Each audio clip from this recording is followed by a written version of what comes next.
para estudiar la palabra, para escudriñar el texto y poder mirar de una manera sistémica el libro de Hebreos. Hemos venido trabajando unos estudios sobre el libro de Hebreos, mirando lo que es la superioridad, la supremacía de Cristo por sobre lo que es todo lo que usted conoce como los profetas, los maestros, los sacerdotes, el sábado, el reposo, Melquisedec, todos los sistemas de adoración o de rituales para el pueblo judío. Así que es una palabra bien pertinente para este tiempo. Yo quisiera que usted me acompañara a Hebreos capítulo 1, para mirar desde el verso 4 en adelante.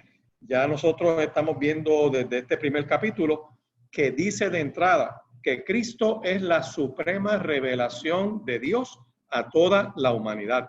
De hecho, los primeros dos versos que dice Dios habiendo hablado de muchas veces y de muchas maneras en otro tiempo a los padres por los profetas, en estos postreros días nos ha hablado por el Hijo, a quien constituyó heredero de todo y por quien asimismo hizo el universo. Estos primeros dos versos de Hebreo lo que nos está diciendo es que con Cristo se cierra el canon. No hay que estar buscando nuevos escritos, cosas que la gente siempre está tratando de ver, que si el libro de Judas, que si otros escritos ahí que puedan aparecer ahora en medio de este tiempo, que lo que pueden hacer es confirmar lo que dice la palabra, pero no es la intención de Dios que se sigan añadiendo libros y libros, porque ya el canon se cerró. El canon se cerró en el siglo I. Y la revelación máxima, que es Cristo, cerró el Antiguo Testamento y comienza, por así decir, este tiempo en el cual estamos esperando su regreso en gloria. Así que con esto quiero puntualizar un par de cosas antes de entrar en el texto de Hebreos capítulo 1 y verso 4. Es que no podemos estar buscando nuevas revelaciones. Y yo quisiera que usted le ponga mucha atención a esto, porque siempre hay personas que son dadas pues a estar buscando cosas nuevas, a estar buscando cosas donde pudieran estar buscando lo novedoso. Y tú los ves que toda la revelación que Dios ha dado es esta, está en la palabra. No puedes seguir buscando fuera de la palabra de Dios. Toda expresión fuera de la palabra de Dios que tenga que ver con escudriñar textos y demás, lo que te va a llevar es una expresión antropocéntrica donde el hombre es el centro, pero no Dios es el centro. Así que es importante que los creyentes en este tiempo presten atención para discernir, escúchame bien, presten atención para discernir si es el espíritu conforme a la palabra el que está hablando, cuando un conferenciante, un pastor, un profeta, un apóstol, todo esto que usted ve por ahí en medio de este tiempo, cada vez que esas personas le hablen o le digan algo y te digan, tengo una revelación de Dios, abre los ojos, porque eso puede traer problemas. Y cuando digo, no es que Dios no le pueda hablar, claro que Dios le puede hablar, pero lo que Dios le vaya a hablar tiene que ir en línea con la poderosa palabra, con lo que dicen las escrituras. Si no está en las escrituras, tenemos un serio problema. ¿Por qué? Bueno, porque es más fácil que yo te diga, mira, Dios me dijo. Y si yo te digo, Dios me dijo, pues, ¿cómo tú lo vas a cuestionar? ¿Con qué tú lo vas a validar? Distinto a que yo te diga, Dios dijo. Y cuando te digo Dios dijo, tenemos que hacer referencia a la palabra del Señor. Y como tú tienes acceso a la escritura, puedes buscarlo, puedes escudriñar. La experiencia de la iglesia es en grupo, personas que se congregan, estudian los textos, oran, el Espíritu Santo de Dios nos guía, nos revela a la verdad que es Cristo. En eso sí hay revelación, pero no hay nuevas revelaciones. Todo está escrito en la palabra. Así que hay que estar mirando gente que siempre están teniendo sueños y visiones y se pasan hablando de sus sueños y visiones, pero cuando yo voy a la palabra, yo no veo que los profetas estén predicando de sus sueños o visiones, predican del que le dio el sueño o le dio la visión. Ejemplo, para ilustrarlo con un ejemplo. Cuando el profeta Isaías entra al templo que su amigo el rey Usías muere, la nación está en crisis. La nación estaba sin rey. Usías, que había sido un rey poderoso, de acuerdo a Segunda de Crónicas, capítulo 36, éxito en la agricultura, éxito en el comercio, una fuerza militar tremenda. Los linderos o las fronteras de la nación estaban bien demarcados. Era amigo de la agricultura. Dios lo había bendecido de manera poderosa, pero murió, porque los reyes mueren. ¿Y qué sucede? Que Isaías entonces va al templo. Y Dios, cuando lo recibe en el templo, le da una visión que está en el capítulo 6, que dice que en el año en que se murió el rey Usías, dice Isaías, yo vi al Señor sentado sobre un trono alto y sublime, y sus faldas llenaban el templo. Y da la narración de que por encima de él habían serafines y demás. Y cuando tú terminas de leer esa experiencia del capítulo 6, por ahí para los versos 9 le dicen, anda y di a este pueblo. Dios le dice lo que tiene que predicar. Isaías sale del templo y no sale predicando la visión. Él no sale predicando su visión personal, la experiencia espiritual que estuvo. Él sale predicando la poderosa palabra del Señor. Dios le dice, ¿quién irá por nosotros? Y él dice, heme aquí, envíame a mí. Y dijo, anda y di a este pueblo. Con esta parte lo que quiero resumir es que hay que tener cuidado. Hay mucho movimiento profético, hay congresos proféticos, todo eso está bien, no está mal. Lo que quiero puntualizar con esto es que no se pueden salir de la palabra. Si se salen de la palabra, tienen un serio problema, porque Cristo cerró el canon.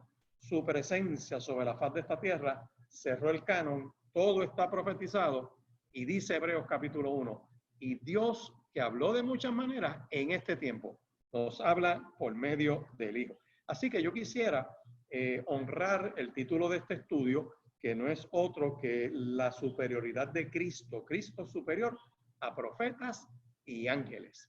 ¿Por qué? Porque estamos en un tiempo donde hay una desviación. El doctor Rodríguez de Loíza decía, Pastor Escribano, es que hay como un nuevo espiritismo evangélico que están buscando aquí, que Dios les hable acá.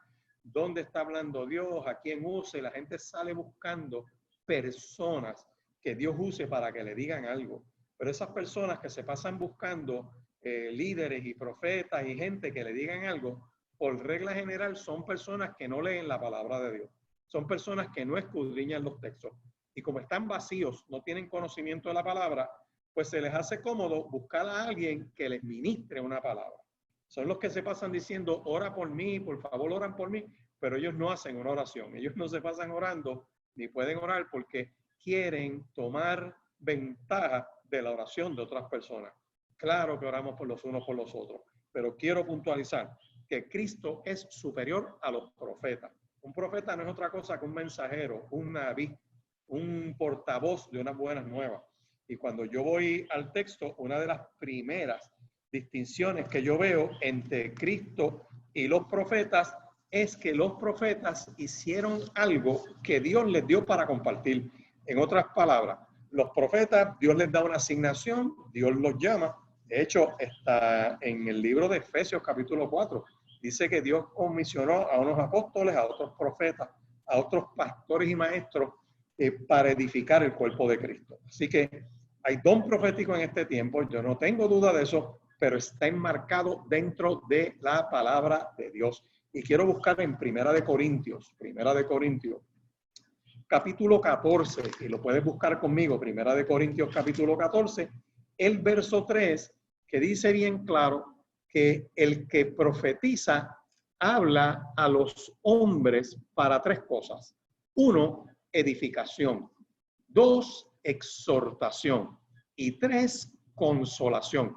Todo ejercicio profético que se esté dando en medio de este tiempo en una iglesia tiene que ir dirigido a una de esas tres cosas. El profeta le ministra a un pueblo y lo exhorta, ¿verdad? Lo edifica. O sea, primero edifica. Edifica es que le da fundamento, le da contenido de la palabra para que la gente pueda ordenar su vida conforme a lo que dice la Escritura.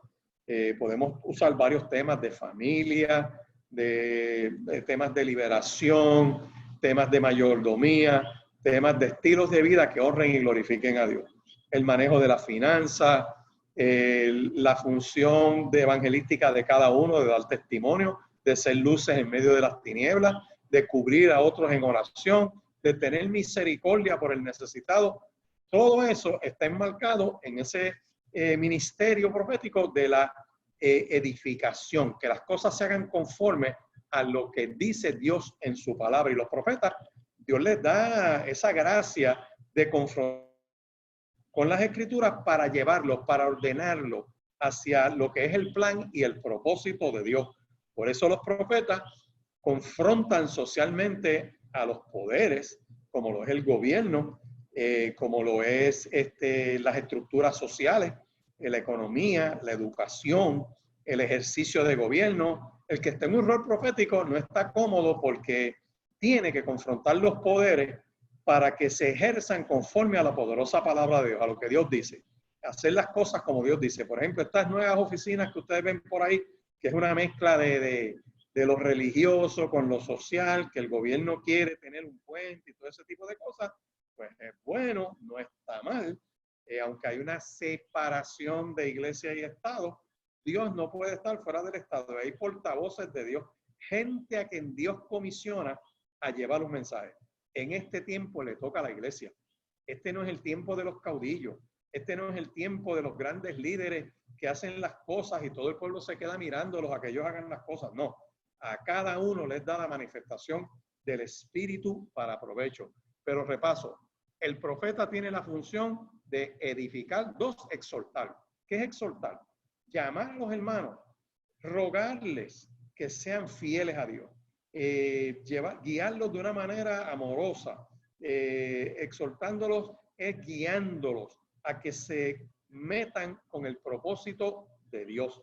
Y lo otro que hace un profeta es la consolación. La palabra de Dios, que es suprema, la presenta en todas las situaciones y esa palabra trae consuelo, trae esperanza, trae un sentido de vida. Así que yo miro esto y resumo esta primer punto de la distinción entre Cristo y los profetas. A los profetas se les dio un encargo y yo puedo citarte de la Escritura unos cuantos de ellos para que tengamos una idea. Por ejemplo, tenemos aquí a Isaías, tenemos a Jeremías, tenemos a Ezequiel, a Daniel, profeta Oseas, Joel, Amós, Abdías, Jonás, Miqueas, Nahum, Habacuc, Sofonías, Ageo, Zacarías, Malaquías. En el Nuevo Testamento tenemos profetas. Hoy en día tenemos profetas, pero lo que quiero resaltar con esto es que todos ellos murieron. Su oficio profético terminó al momento de su muerte. Cumplieron su ministerio, se acabó. Murieron y están esperando la resurrección. Pero distinto a nuestro Señor y Salvador Jesucristo. Y esto es una de las cosas que puntualiza este libro de Hebreos. El libro de Hebreos no se trata de lo que Cristo solamente hizo en su persona y obra de Cristo, sino lo que Cristo está haciendo en este tiempo.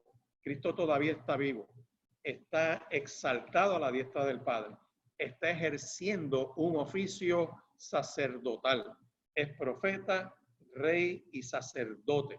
Todos esos oficios los tiene Cristo. Así que distinto a los profetas que murieron, este está vivo, está a la diestra del Padre y está haciendo su obra sacerdotal.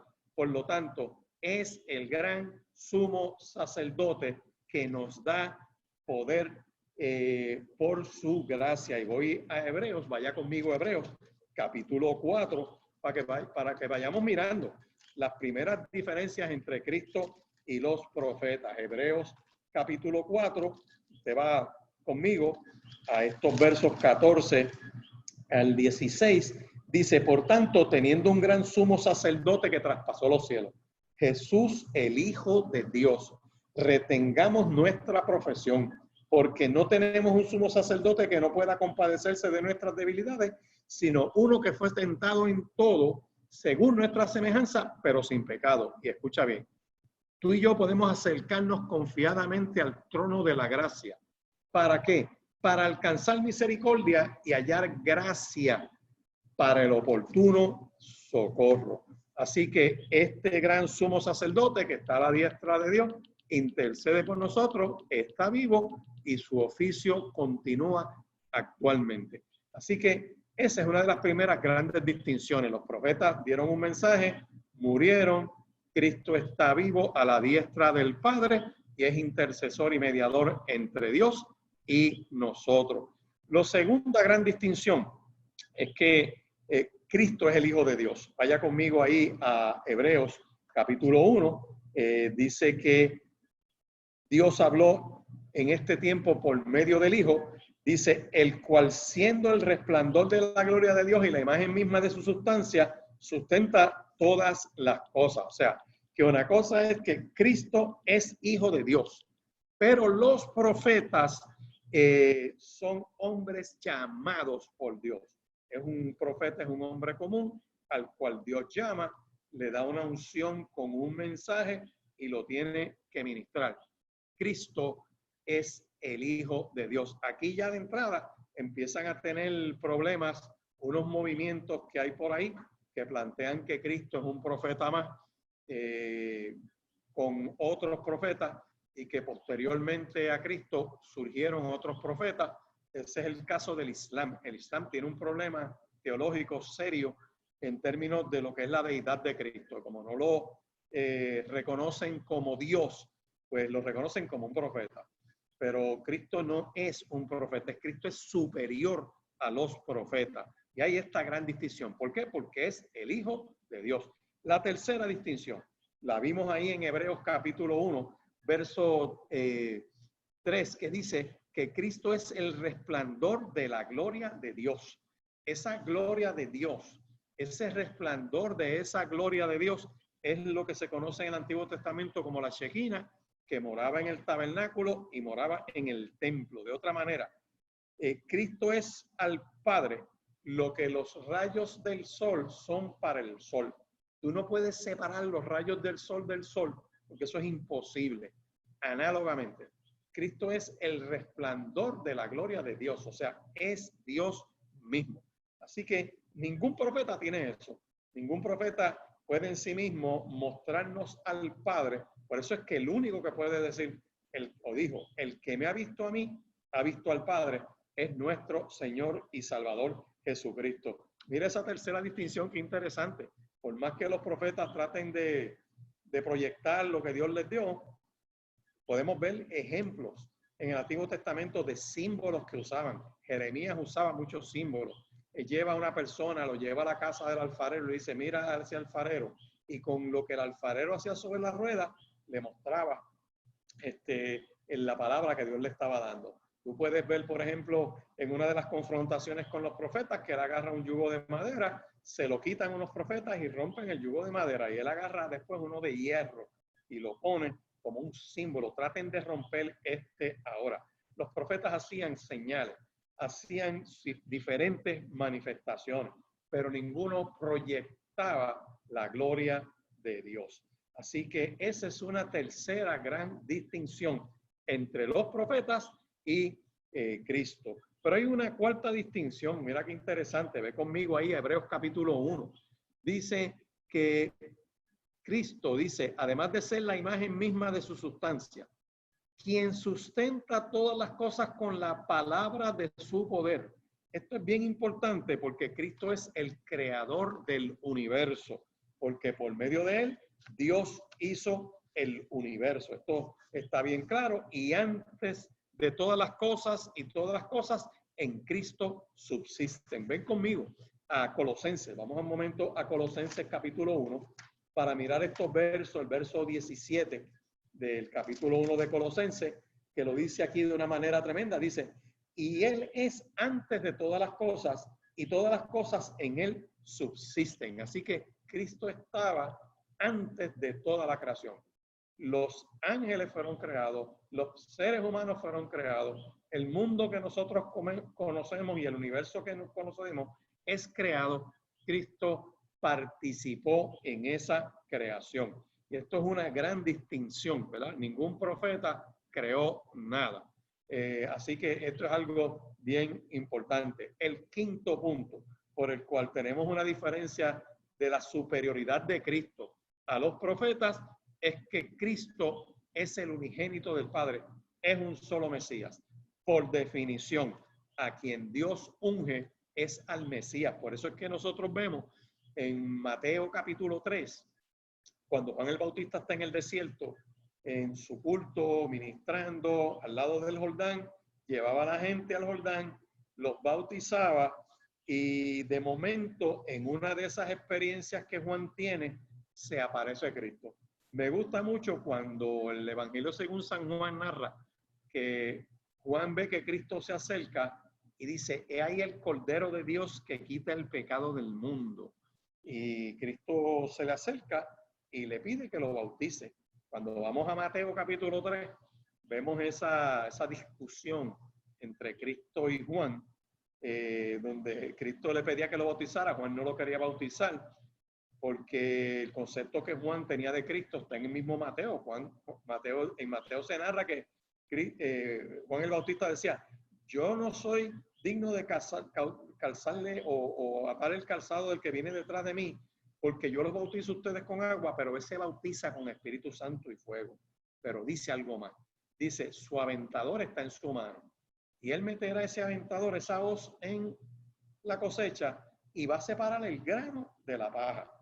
La paja la agarrará y la quemará en fuego que nunca se apagará. Y el grano lo pondrá en el granero de Dios. En otras palabras, Cristo es quien decide quién se salva y quién no se salva. Ningún profeta puede hacer eso. Los profetas pueden dar una palabra, pero no tienen la certeza de saber quién entra y quién no entra al reino de los cielos. Vamos con una estampa que me gusta mucho. Un profeta llamado Jonás. Jonás, Dios le da un sermón y le dice: vete a Nínive, predícale y diles que en 40 días los voy a barrer, los voy a destruir.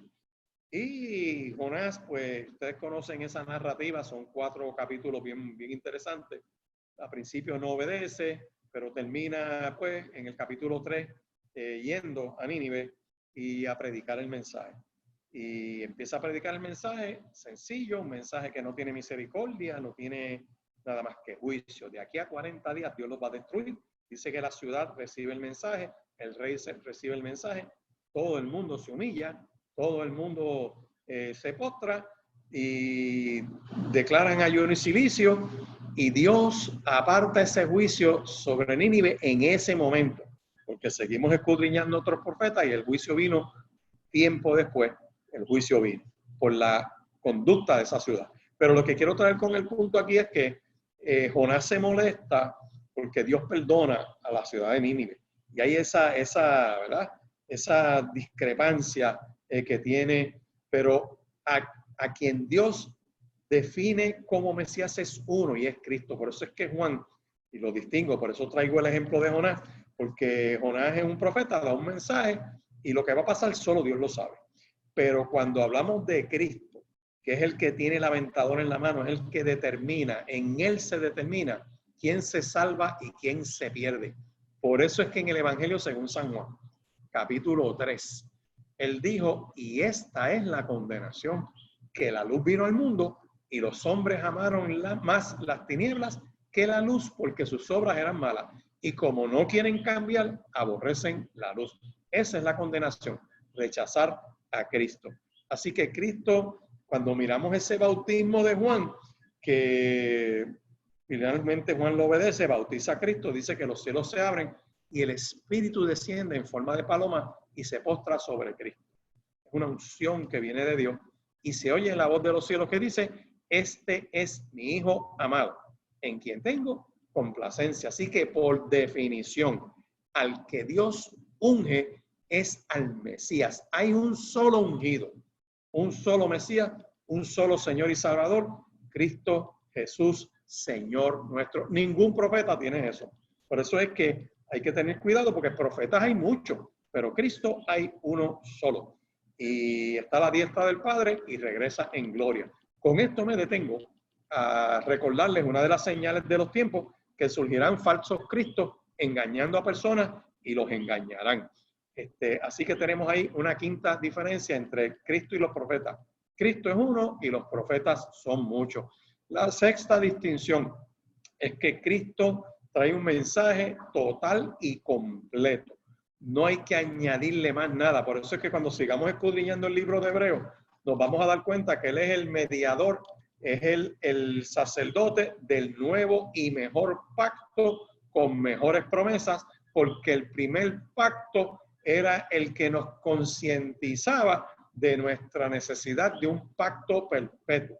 Ese primer pacto era insuficiente, era pasajero y no tenía la redención que tiene este. ¿Por qué? Porque en este el sacerdote que presenta delante de Dios lo hace perpetuamente y para siempre. Es sempiterno, por siempre eterno. Así que mientras que los profetas tenían un mensaje progresivo, tenemos la primera profecía que se conoce en la Biblia en Génesis capítulo 3, verso 15, empieza a desarrollarse con el concepto de la simiente.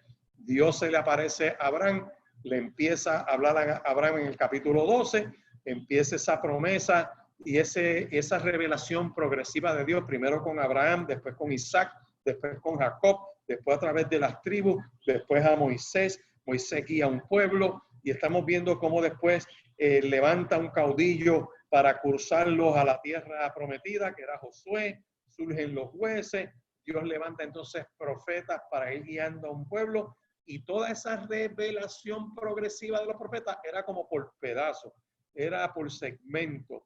Hay que mirarlo todo, sumarlo todo para darnos cuenta que toda esa profecía y toda esa revelación giraba en torno a nuestro Señor y Salvador Jesucristo. Pero el mensaje de Cristo es completo. Por eso es que cuando uno mira, por ejemplo, Juan capítulo 3, ve la charla que tiene Nicodemo y se le acerca a Cristo preocupado con unos mensajes que Cristo había dado y le pregunta sobre el reino de los cielos. Y Dios le mete mano, Cristo le mete mano en ese capítulo, creo que es Juan capítulo 3 por ahí, le dice, Nicodemo, para empezar, el reino de los cielos lo puedes ver. Le empieza a dar una progresión, puedes ver el reino, pero para entrar tienes que nacer de nuevo. Y Nicodemo entonces le dice a Cristo, pero ¿cómo yo puedo entrar? ¿Puedo nacer otra vez? Entrar en el vientre de mi madre y nacer de nuevo. Y entonces Cristo lo lleva a las revelaciones de Jeremías y le empieza a hablar y le dice, tú eres maestro de Israel y no sabes estas cosas. Y aquí viene la distinción. Le dice, yo del cielo he venido. Tú eres un maestro terrenal, pero yo del cielo he venido. Por eso es que nosotros vemos, hermano, que en las narrativas del Nuevo Testamento, Cristo le decía a escribas y fariseos, a las multitudes, oísteis que fue dicho, mas yo os digo. O sea, los profetas les dijeron esto, pero aquí yo estoy hablando. O sea, Dios está hablando.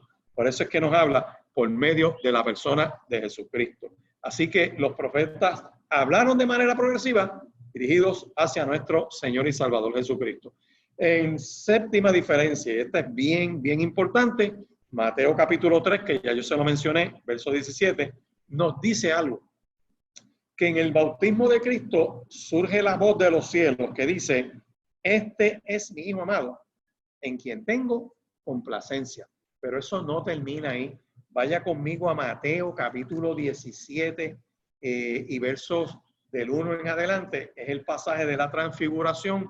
Y en este pasaje, él toma a Pedro, a Jacobo y a Juan, los lleva y a su hermano, los lleva a un monte, se transfigura delante de ellos y dice, y resplandeció su rostro como el sol y sus vestidos se hicieron blancos como la luz. Eso no le pasó a Moisés. Moisés solamente le resplandeció el rostro después de 40 días. ¿Ves? Cristo en el monte se transfigura y para que los discípulos vean esto, aparecen Moisés y Elías hablando con él. Pedro entonces le dice, si quiere que hagamos aquí 3 enramadas, una para ti, otra para Moisés y otra para Elías. Y escucha bien, mientras Pedro está hablando, dice, una nube los cubrió de luz. Una nube de luz los cubrió, no una nube de cielo, una nube de luz los cubre. Y hay aquí una voz desde la nube que decía, este es mi Hijo amado, en quien tengo complacencia. Yo quiero que tú sepas que de ningún profeta Dios hizo una expresión de ese tipo. Así que no ha habido un profeta en la humanidad, ni lo hubo, en el cual Dios haga ese tipo de expresión.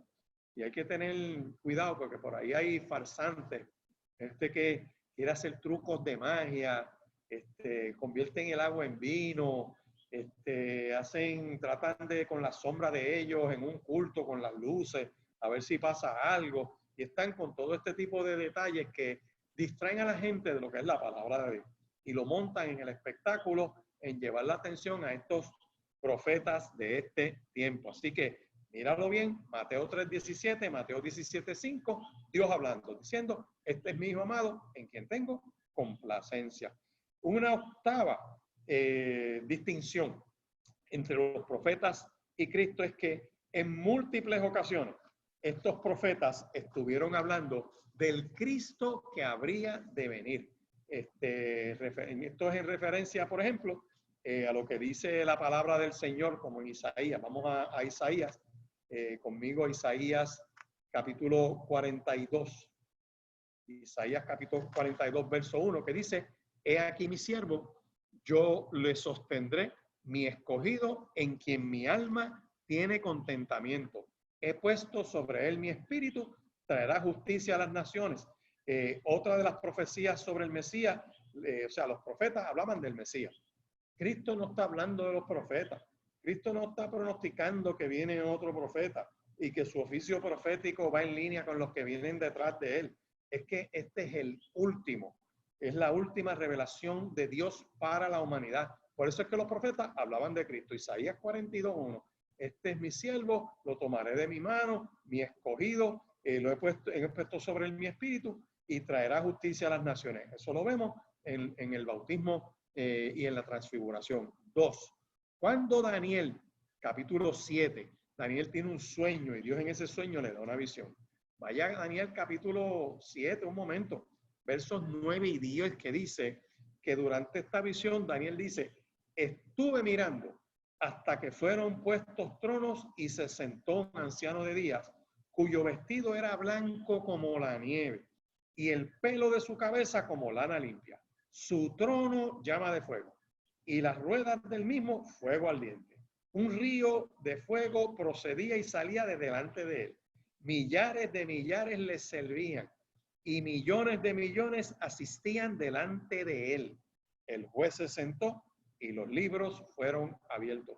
Vaya conmigo a Daniel 7, versos 13 y 14. Dice, miraba yo en la visión de la noche y he aquí, con las nubes del cielo, venía uno como un hijo de hombre, que vino hasta el anciano de días y le hicieron acercarse delante de él y le fue dado dominio, gloria y el reino, y para que todos los pueblos, naciones y lenguas le sirvan. Su dominio es dominio eterno, nunca pasará, y su reino uno que no será destruido. Simplemente los profetas anunciaron al que había de venir. Esto es a Cristo. De hecho, Cristo vino ya por primera vez y regresa por segunda vez sin relación a pecado a levantar a su pueblo. Subrayo una de las cosas que hace el libro de Hebreos. No solamente habla de la persona y obra de Cristo con lo que hizo, sino de lo que está haciendo actualmente en este tiempo en el reino de los cielos. Su obra continúa en los cielos y será por la eternidad. Eso no lo tiene ninguno de los profetas, porque la obra de los profetas terminó cuando ellos murieron en la faz de esta tierra. Ellos dieron lo que Dios les dio y eso es todo. Por eso es, y con esta parte cierro el contraste entre Cristo y los profetas, que las profecías se acabarán, dice Primera de Corintios capítulo 13 y verso 8, el amor nunca deja de ser, pero las profecías se acabarán y cesarán las lenguas y la ciencia acabará. Ahora bien, Hebreos enfatiza la superioridad de Cristo no solamente sobre los profetas, sino sobre los ángeles, que es el otro tema que quiero tocar en el tiempo que me queda en esta reflexión. Es que los ángeles eran bien significativos para el pueblo de Dios. En la angelología, los judíos, por eso es que en una Moisés dice, yo no me muevo de aquí si tu ángel no va delante de mí. Jacob tiene una experiencia donde está de noche y tiene una visión y ve una escalera que estaba apoyada en la tierra hacia el cielo. Ángeles bajaban y ángeles subían. Vemos como, por ejemplo, el papá de Sansón, Manoah. Manoah y su esposa tienen de frente un ángel que recibe la ofrenda de ellos y la quema en fuego y se va en una llama de fuego hacia los cielos. Tienen una visión angelical. Gedeón está sacudiendo trigo en el lagar para esconderlo de los madianitas en Jueces capítulo 6 y vemos cómo el ángel lo estaba mirando y el ángel después se le revela. Así que eran bien significativos y como eran tan significativos para el pueblo, el autor de Hebreos, y lo hemos dicho otras veces, hay como 14 teorías distintas de distintos posibles autores del libro de Hebreos. El mismo libro no lo dice, así que todo sería una conjetura, tratar de especular quién lo escribió.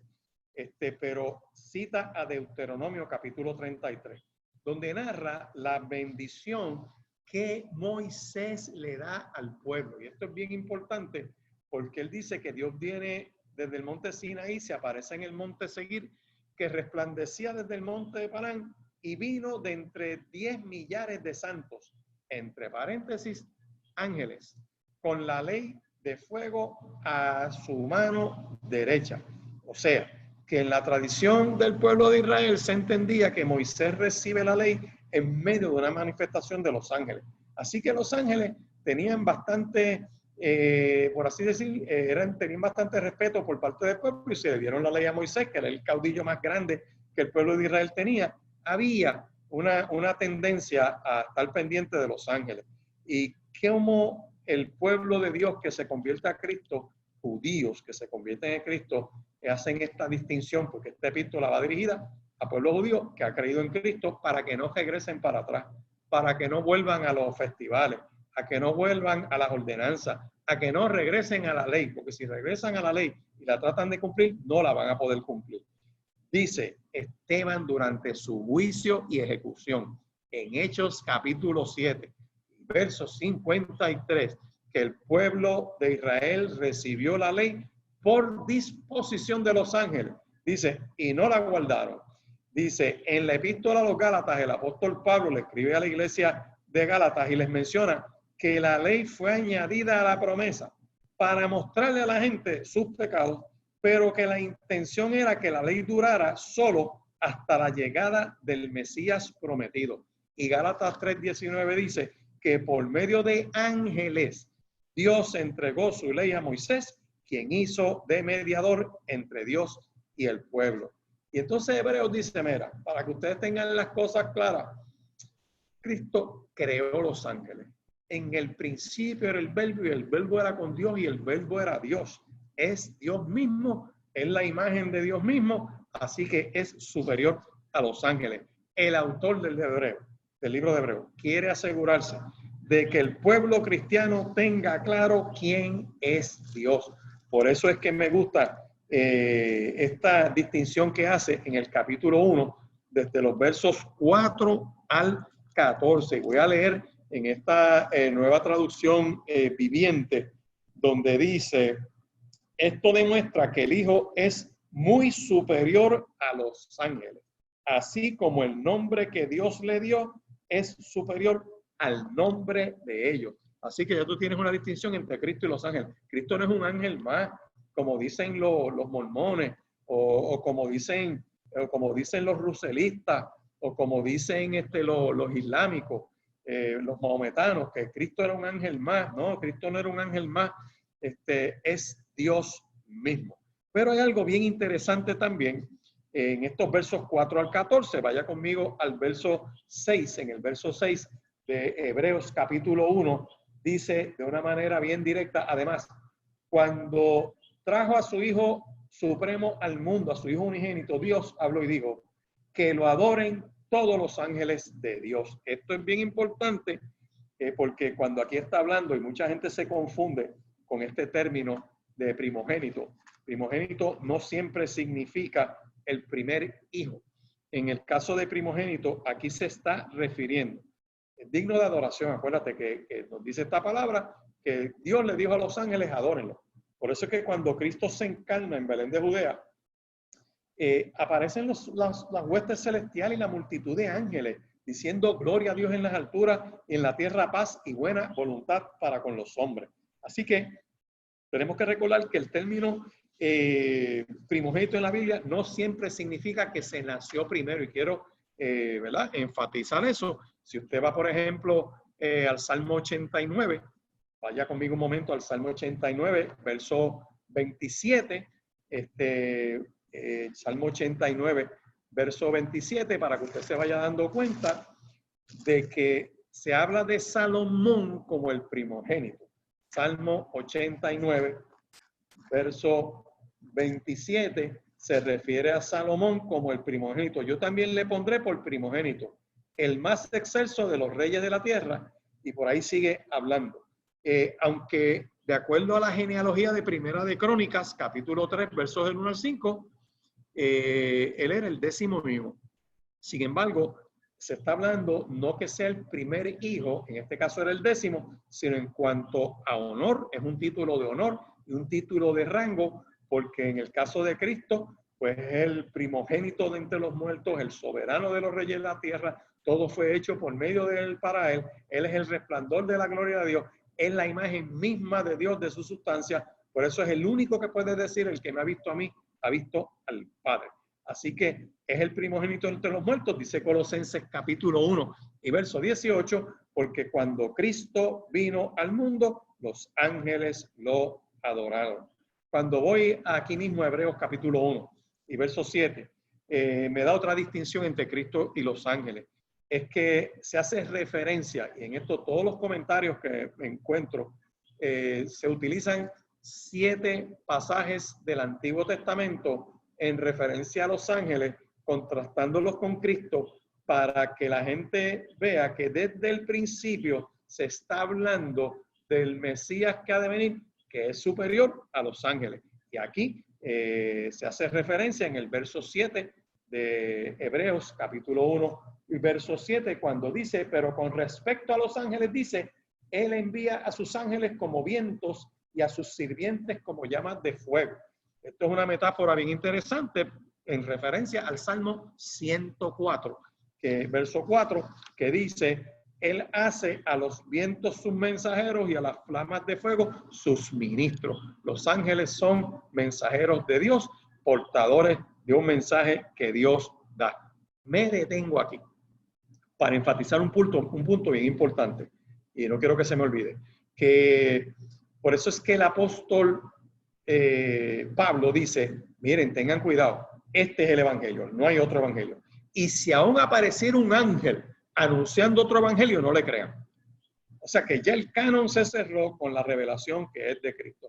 Si tú tienes una visión en algún sitio, en algún retiro, en algún ayuno, donde un ángel te viene con un cuento, con una manifestación que choca con la palabra de Dios, eso no es de Dios. El apóstol Pablo dice, no le creáis.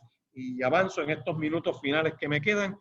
Cristo es entronizado y ungido. Miren los versos 8 y 9 de Hebreos. Por eso es que Hebreos es bien importante. Cuando dice, pero al Hijo le dice, tu trono, oh Dios, permanece por siempre y para siempre. Tú gobiernas con el cetro de justicia.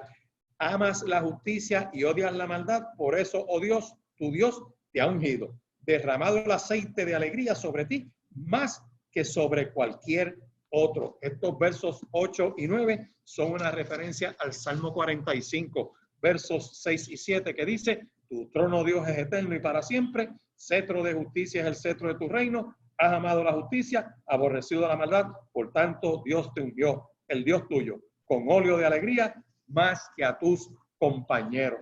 Ya es evidente, hermano y amigo que me estás escuchando, que los ángeles ministran delante del trono, pero no se sientan en el trono. Hay una gran diferencia entre el Cristo que está a la diestra del Padre y los ángeles que están en la adoración delante de ese trono. Si miramos el Salmo 110, y es bueno que lo repasen, vamos a ver que Cristo está a la diestra del Padre, el mismo Cristo que cita este Salmo. Vaya conmigo a Marcos.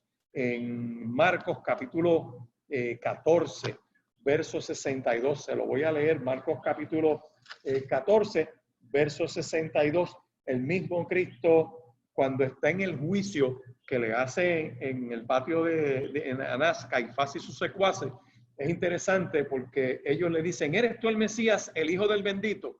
Y Jesús les dice, yo soy. Y ustedes verán al Hijo del Hombre sentado en el lugar de poder a la derecha de Dios y viniendo en las nubes del cielo. Aquí se hace una referencia bien clara, ¿verdad? A la deidad de Cristo, a la diestra del Padre. Cristo es el creador eterno y es una referencia en los versos 10 y 12 de Hebreos, que todo fue creado por medio de él y para él, y da esta explicación de una manera bien interesante en estos versos 10 y 12, cuando dice, tú, oh Señor, en el principio fundaste la tierra y los cielos son obra de tus manos. Ellos perecerán, mas tú permanecerás. Y todos ellos se envejecerán como una vestidura y como un vestido los envolverás y serán mudados. Pero tú eres el mismo y tus años no acabarán. Por eso es que en Hebreos 13:8 por ahí dice, Jesucristo es el mismo ayer, hoy y por los siglos. Y esta creación pasará. Dice Primera de Pedro que los cielos ardiendo pasarán y que vendrá una nueva ciudad, una nueva Jerusalén, una nueva manifestación de la creación de Dios, porque todo esto tiene que ser redimido y tiene que ser transformado luego del regreso de nuestro Señor y Salvador Jesucristo. Así que desde el principio fundó la tierra y creó los ángeles.